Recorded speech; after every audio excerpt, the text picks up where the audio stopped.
makes a good movie? Well, it depends.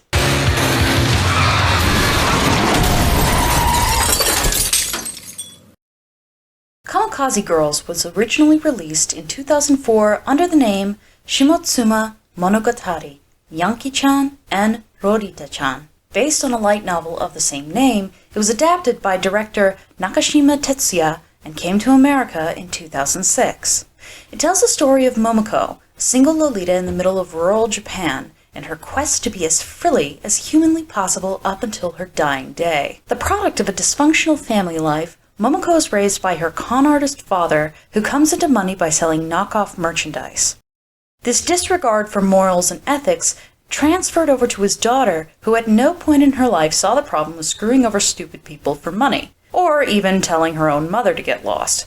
As a young teenager, Momoko discovers her lifelong obsession, Lolita fashion. More specifically, the Lolita brand, Baby, the Stars Shine Bright. Realizing that she needs money to fuel her new hobby, she manages to swindle her father out of much of his spare cash, at least until his bosses catch wind of his misdeeds and he's officially fired. Fortunately, with all of his fingers intact. With the middleman cut out, Momoko decides to take it upon herself to sell the knockoff clothes instead. One day, she gets a rather unique customer, a delinquent biker chick named Ichigo. Despite their differences, Ichigo quickly becomes a repeat customer, and the two form an unlikely friendship. After hearing the story of Emma, a legendary Yankee embroiderer, and Himiko, the infamous Yankee girl he embroidered for, the two head out to Tokyo to try and find Emma and, obviously, go shopping. While at the Baby retail location, Momoko meets the brand's designer, who takes note of her embroidery skills. The search for Emma/Himiko, in the meantime, turns out to be a wild goose chase. Ichigo confesses why it is she wants to get her Yankee coat embroidered. Her gang leader, Akimi, is retiring and getting married, stealing away the love of Ichigo's life. Though whether the love of her life is Akimi or this weird pompadour dude is up for debate. Anyway, Ichigo wants her coat to be perfect for Akimi's send-off parade, hence the reason why she's trying to find Emma, the embroiderer. With no luck finding Emma, Momoko takes it upon herself to fix Ichigo's coat instead, at no charge.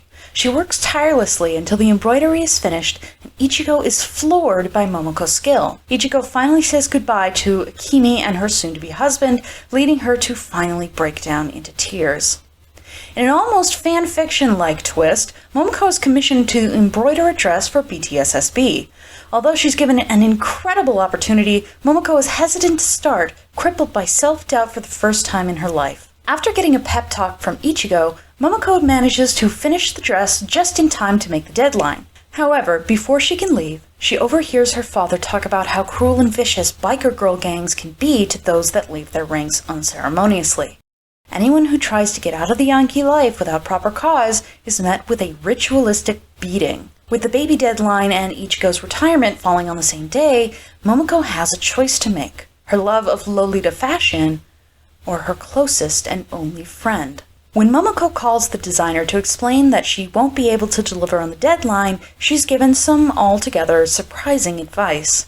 For years, Baby's designers sacrificed his friends and relationships for the sake of his work, and now, on the other side of that bridge, he's left with no one but himself and his dresses. He encourages Momoko to go after Ichigo. Commandeering a motorcycle, Momoko speeds off to the rescue, where she promptly gets hit by a produce truck and dies. Except that she doesn't. How gay love can pierce through the veil of death and save the day. Miraculously, she survives with only a few dents to her plot armor and speeds off to reach Ichigo just as her former gang members are about to beat her to a pulp. It's here that she learns one of life's greatest lessons.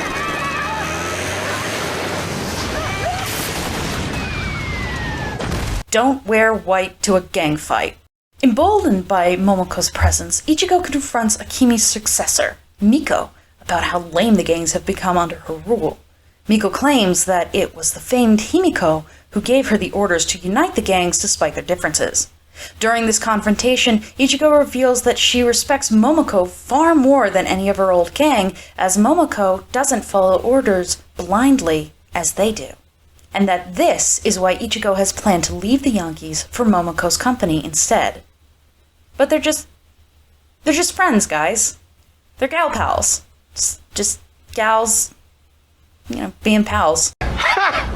Gay! The Yankees descend on Ichigo, and during the fight, they make one major mistake.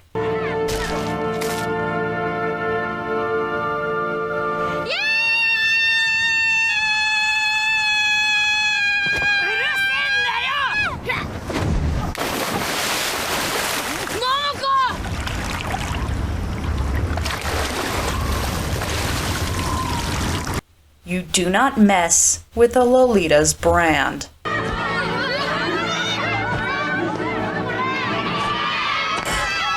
During the confrontation, Momoko convinces the entire gang of Yankees that she is none other than the infamous Himiko's daughter, conceived by the love of Himiko and her embroiderer, Emma. She uses this information to get Ichigo out, safe and sound. As they ride off to safety, Ichigo confesses that Himiko, in actuality, never existed in the first place. She was started as a rumor by Ichigo herself years ago that got wildly out of hand. So by lying about her connection to Himiko, Momoko in turn called Miko's bluff, shaking the entire gang to its foundation. The next day, Momoko delivers the embroidered dress to Baby's headquarters, and the designer is head over heels, hiring her on the spot as a part-time designer. Ichigo, in a weird twist of fate, models for the brand, although that doesn't go over well. Rather than take the opportunity to work for her favorite brand after graduation, Momoko decides to remain a customer instead, as wearing the clothes was preferable to making them. And as the legend of Himiko grew with the addition of the mysterious frilly daughter, Momoko and Ichigo ride off to the sunset, their bond stronger than ever. So, is this a good movie? Well, it depends on what you mean. There are definitely elements that are not going to be for everyone. The flashy, oversaturated composition, the almost experimental editing, and fourth wall breaks could get on the nerves of someone who isn't used to this style of filmmaking. Additionally, while it's difficult to judge from a foreign perspective, the acting in this movie is... お客様に失礼ですよ、社長。ごめん。あなたは社長。 hammy, to say the least. It's true that this kind of exaggerated mugging to the camera is very commonplace in Japanese comedies, but if you're not in the mood or not willing to go along with it, it can be tedious. The story is also a little difficult to follow at times, as with most Japanese media, it's convoluted as There are so many moving pieces at any given time on the first viewing that I actually found myself having to ask questions to the Lolitas who were showing it to me. However, Kamikaze Girls isn't a mainstream movie. It's a cult classic. Films which, by their very nature, are not known for their quality. Practically since its release, Kamikaze Girls has become a rite of passage for most Lolitas entering into the fashion.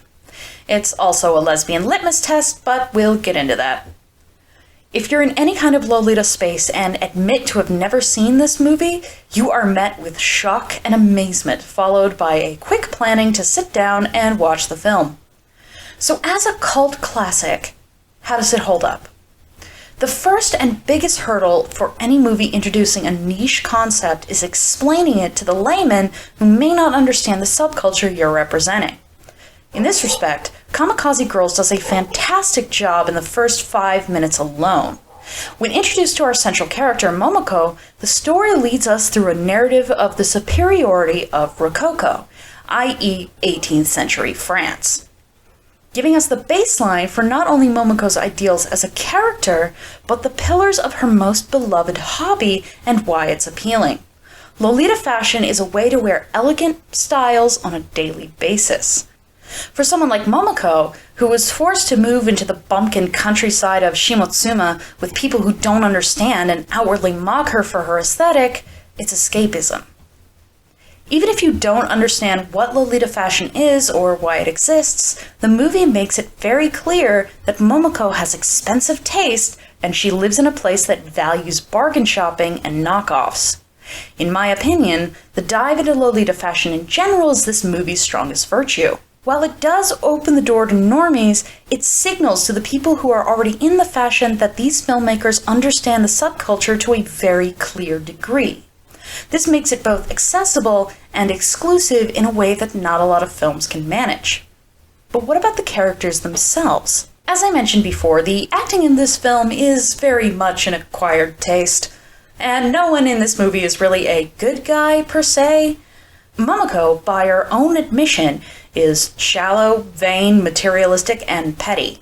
She's driven only by what money can afford her, in this case, a Lolita lifestyle. She's never apologetic for who she is, even at the end of the film. However, she's not irredeemable. Momoko was raised by horrible people. A mother that didn't care, a father that didn't understand. But rather than being her tragic and tormented backstory, it's more of an explanation as to why Momoko cares so little for the people around her. This is offset beautifully by Ichigo, who cares so deeply for certain people in her life while also flying into the face of society standards. The dynamic between Momoko and Ichigo is what drives the movie, so naturally it's the most complex. In many ways, they mirror each other, though at first glance their differences are what stands out to audiences. They're both young women who were tired of their surroundings and found catharsis in an alternative lifestyle. But while Momoko was determined to live her life alone, as that was how she discovered her hobby, Ichigo became a Yankee because of other people, in particular Akemi, her old leader.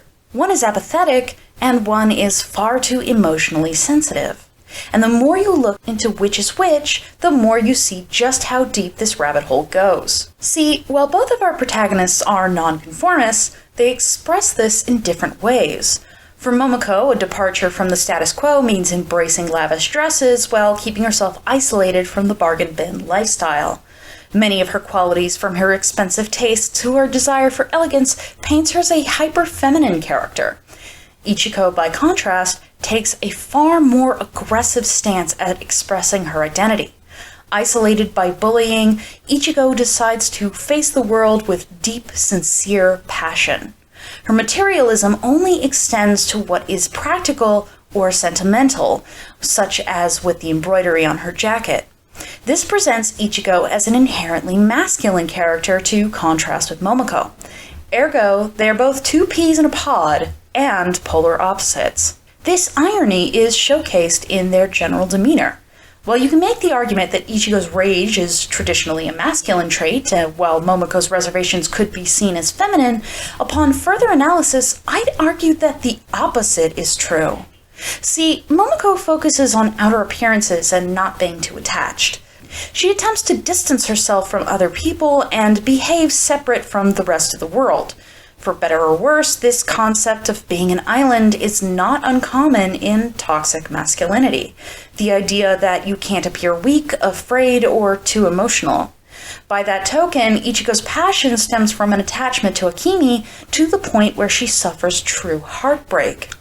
Ichigo is raw, sincere, and oftentimes too much for normal people to deal with. These traits are stereotypical of the, quote, crazy woman tropes. So before either of these two characters ever meet, they already start with a little piece of the other girl's identity as their own. Kamikaze Girls is about a lot of things. It's about Lolita, it's about friendship, it's about the effects of trauma in your childhood, first love, heartbreak, new life, emotional intelligence, and being unapologetically yourself. But one of the biggest themes in the film is the simple concept of femininity. What does it mean to be a girl? Does it mean going full girl power and violently reclaiming your autonomy? Or does it mean presenting in a way that makes you happy regardless of outer opinions? Fortunately, this movie poses that question, but never bothers to answer it. In America, we're used to films that completely change our protagonists, especially in rom-coms. The girl needs a makeover to get her man, the immature bachelor must abandon his comic books to grow up for his girlfriend. It's good to have characters develop and change over the course of a story, and in fact, it's a basic requirement for most modern films. In Kamikaze Girls, we have an arc for each individual girl, but neither one has to give up their interests in order to make that change. Momoko gets her hands dirty, Ichigo becomes a little softer. Both learn to be more sympathetic and let people in, but neither one of them relinquish what makes them them, or even apologize for it.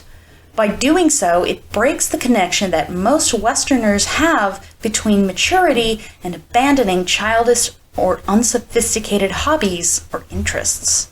In an American movie, Momoko would no doubt have to consider giving up Lolita altogether, framing it in a childish context, and thus devaluing it for the character and the audience. That isn't even an option in this film. While Momoko does have to choose the safety of her friend over making a good impression on her idol, Baby's designer, she never even considers giving up the fashion, because she doesn't need to in order to be a less selfish person. Your hobbies are not what make you immature. Your lack of emotional intelligence is. See, Kamikaze Girls is a very emotional film. And by that I don't mean it's a long, drawn-out drama with tears and great monologues. It very much isn't. But it does rely on visceral, emotional responses from its audience. The editing style alone is enough to realize that the movie is going for a much more emotional approach than an intelligent one. Here's what I mean by that. I'm going to show you a scene with no subtitles, and you have to guess what the context is, assuming you don't speak Japanese.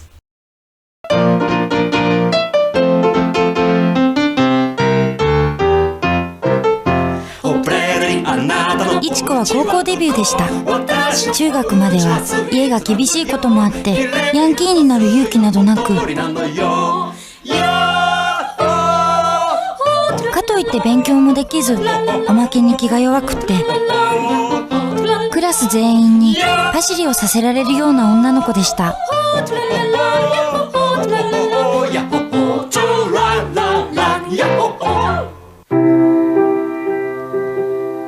そんな自分が情けなくて苦しくて、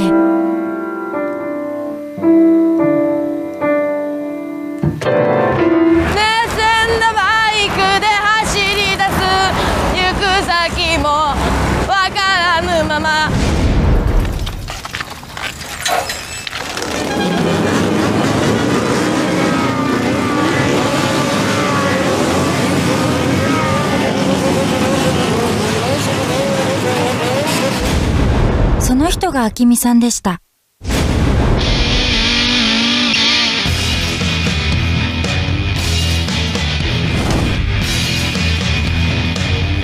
The details are, of course, difficult to make out, but the gist of that sequence is pretty obvious. A shy girl, kind of a nerd, is bullied constantly, takes her bike out for a ride, and is noticed by this badass biker chick. Kamikaze Girls is a movie which relies heavily on visuals for its storytelling. So even if you're lost figuring out all the complexities of the plot, you can still sit back and enjoy the fast pace and wild editing of the film. Or what about this one?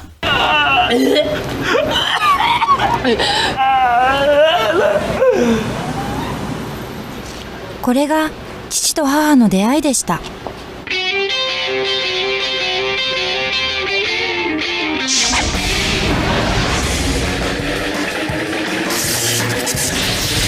It's because of the visually focused storytelling that another, more nuanced take can be gleaned from the final movie, the lesbian subtext. And boy is there a lot. If you look at the script of the film, Ichigo is said to be in love with Ryuji, a character so important that he shows up 2 whole times in the entire film. But if you actually watch the movie, you get some conflicting information. Let's see how we first meet Ryuji.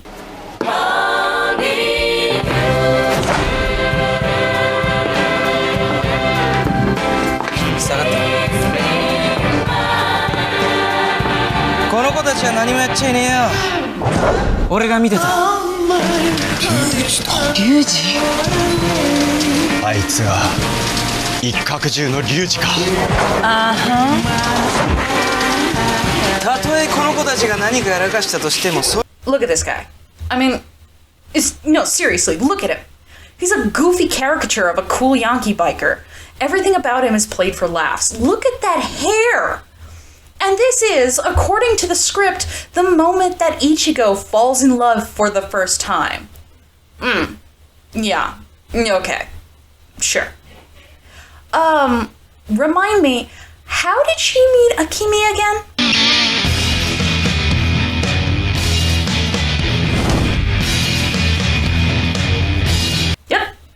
No unclean urges here, just pure platonic respect.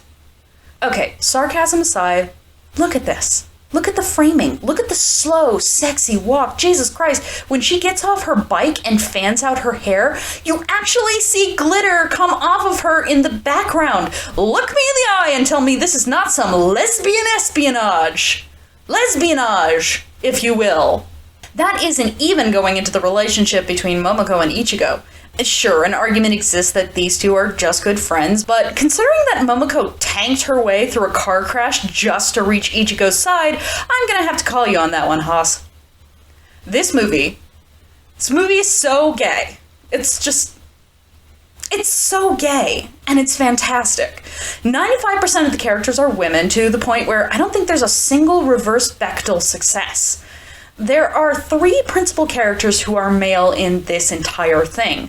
Momoko's father, who's surrounded by women, Baby's designer, who is, and Ryuji, whose total screen time amounts to about 10 minutes. This is another reason this movie is so beloved.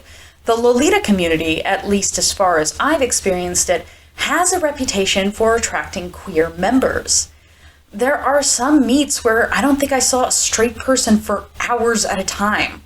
So to see the subtext so freaking bright it's practically neon in a film from 2004, coupled with the fact that it's a love letter to a niche, super specific fashion, Kamikaze Girls has all the makings of a cult hit. So does this make Kamikaze Girls a good movie?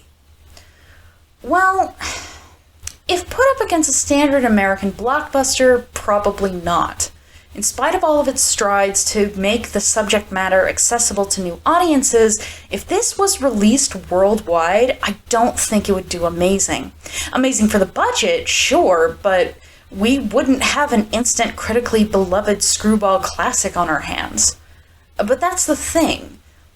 This is not the movie that Kamikaze Girls wants to be. It doesn't want to be this mega successful film in order to insert itself into the public zeitgeist. It knows what it is.